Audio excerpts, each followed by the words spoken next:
তাহলে ও আমাকে ইচ্ছা করে লোড দিয়ে আমার সাথে এরকম প্রেম প্রেম করলো কেন? তার ভিতরেও কারণ আছে। তার কারণটা হচ্ছে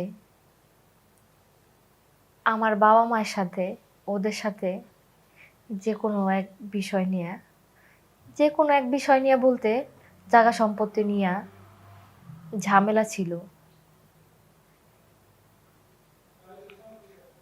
ঝামেলা ছিল এই কারণেই, এই প্রতিশোধ নেওয়ার জন্যই সে আমাকে ইচ্ছে করে আমার ফোনে লোড দিয়ে আমার সাথে প্রেম ভালোবাসার সম্পর্ক করে। প্রেম ভালোবাসা করে যাতে আমার মন জয় করে তার কাছে আমাকে আনতে পারে। সবাই কেমন আছেন? আশা করি সবাই ভালো আছেন। আমি আপনাদের সামনে আসলাম আমার জীবনের একটা গল্প নিয়ে, যে গল্প শুনলে আপনারা সবাই সচেতন হয়ে যাবেন। গল্পটা শুরু করি। ইচ্ছে করে আমার মোবাইল নাম্বারে ফ্যাক্স লোড করছিল। তারপর মোবাইলে প্রেম। রাতে একদিন দেখা করতে গিয়ে দেখি সে আমার গ্রামের ছেলে, কিন্তু রাতে বাঁশবাগান থেকে সে আর আসতে দেয় নাই।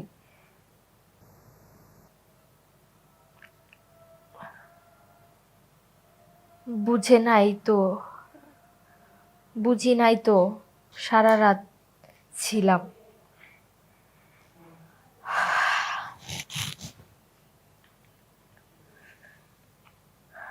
আমারই আপন এক চাস্তো ভাই, আপন বললে ভুল, আমাদের পাড়া প্রতিবেশী, তবে আমরা আপন চাস্তো ভাইয়ের মতোই দেখি। ইচ্ছে করে সে একদিন আমার ফোনে লোড করে দেয়। লোড করে দেওয়ার পর তার সাথে আমার ফোনে কথা হয়। কথা বলতে বলতে একটা সময় তাকে আমার ভালো লাগে।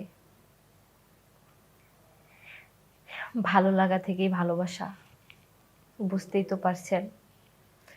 একটা ছেলে আর একটা মেয়ে যখন প্রেমে পড়ে, ভালো লেগে যায়, ভালোবাসা হয়, তারপর কি হতে পারে?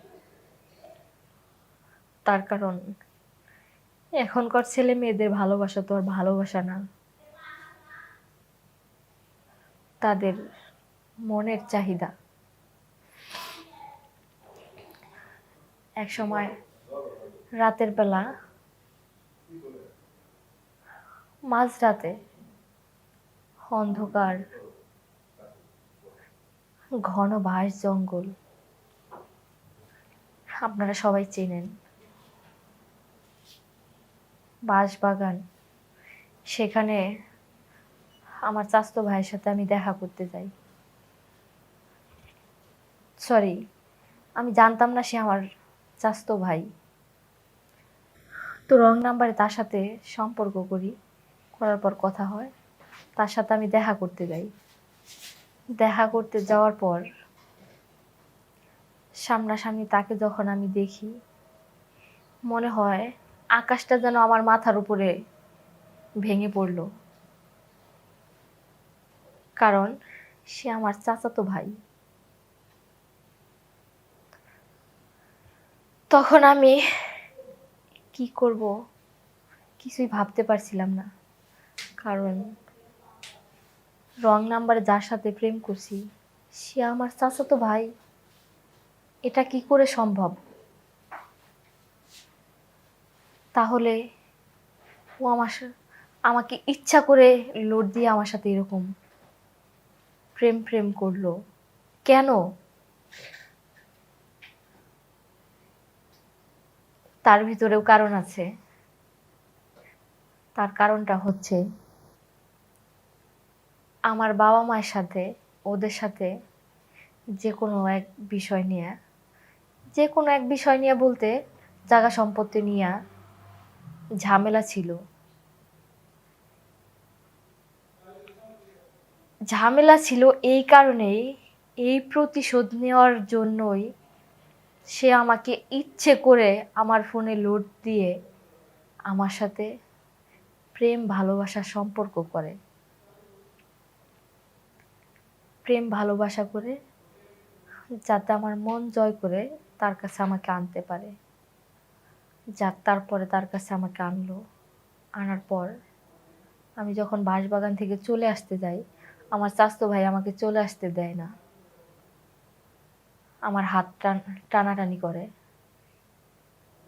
হাত টানাটানি করে তারপর একসময় ভালোবাসার কথা বলে যে রং নাম্বারেই হোক আর যেভাবেই হোক, তোমার সাথে তো আমার ভালোবাসা হয়েছে, মনের মিল হয়েছে।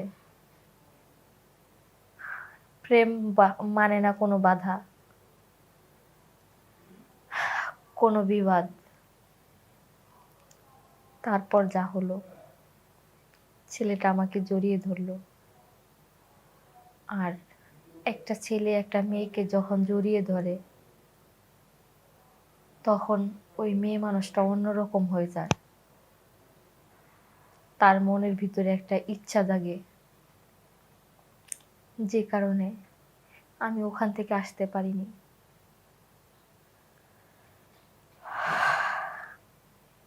তারপর সারা রাত ওর সাথে যা কিছু হওয়ার তাই হলো। আমাকে প্রতিশ্রুতি দিয়েছিল বিয়ে করবে, এই কারণে আমার সব কিছু ছিনিয়ে নিল।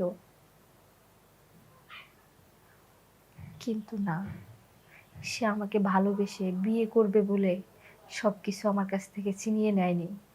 কারণ সে ওই প্রতিশোধ নেওয়ার জন্য, যে প্রতিশোধ নাকি সম্পত্তির ঝামেলা ছিল, সেই প্রতিশোধ নেওয়ার কারণে আমার সব কিছু কেড়ে নিল, আমাকে নিঃস্ব করে দিল। তারপর রাত শেষ হয়ে গেল, সকাল হয়ে গেল। আর রাতে যা হলো সেগুলো সব ভিডিও করে রাখা, ভিডিও করে রেখে সকালে যখন আমি বাড়িতে চলে আসি, গ্রামের লোকজনকে দেখায়। দেখানোর পর গ্রামের লোকজন আমার বাবা মাকে যা তা কিছু বলে, অনেক লাঞ্ছিত করে আমার বাবা মাকে। আমার বাবা মার কি করার আছে, কারণ ভুলটা তো করেছি আমি, আমার বাবা মায়ের তো কোনো ভুল নেই এখানে, তারা তো নিষ্পাপ। আমার ভুলের মাসুল কেন তারাই পাবে? তারপর একটা সময় আমি আমাদের সেই বাঁশবাগানে যাই। ওখানে আমাদের একটা আম গাছ ছিল। সেখানে গিয়ে আমি তাকে ফোন দিই, কিন্তু সে আমার সাথে দেখা করতে আসে না, কারণ সে আমাকে বিয়ে করবে না। তারপর একটা সময় আমার মাথায় খারাপ যুক্তি আসলো যে আমি আত্মহত্যা করব। তারপর ভাবলাম, আত্মহত্যা করতেও গেলাম। পরে ভাবলাম আত্মহত্যা করে কি লাভ? তখন তো আমার বাবা আমাকে আরো বলবে। না, আত্মহত্যা করব না, যে কোনো একদিকে চলে যাব। তাই চলে গেলাম, আমার বাবা মাকে শান্তি দিয়ে, আর আমার ভাই, আমার এলাকার লোকজনকে শান্তিতে রেখে আমি নিরুদ্দেশ হয়ে গেলাম, যাতে আমার খোঁজ খবর কেউ না পায়। এখন আমি যেখানে আছি, আলহামদুলিল্লাহ ভালো আছি। তার কারণ নিজে একটা জব করি, জব করে আলহামদুলিল্লাহ আমার সংসারটা ভালোভাবেই চলে। আমার আর পিছনের এই কথাগুলো মনে নাই, আর মনে করতে চাইও না। আজকে খুব মনে পড়ছে তাকে, তাই আমি আপনাদের কাছে আমার এই জীবনের গল্পটা বললাম। আপনারা আমার এই গল্পটা শুনে আপনারা বোনেরা যারা আছেন তারা সবাই সচেতন হয়ে যাবে। কারণ রং নাম্বারে কোনো ছেলের সাথে আপনারা কোনো সম্পর্ক করবেন না। তাদের সাথে দেখা, প্রেম ভালোবাসার দোহাই দিয়ে আপনার জীবন শেষ করে দিতে চাইবে, কিন্তু এই ফাঁদে আপনারা কখনোই পা দিবেন না। আপনারা সবাই ভালো থাকবেন। আল্লাহ হাফেজ।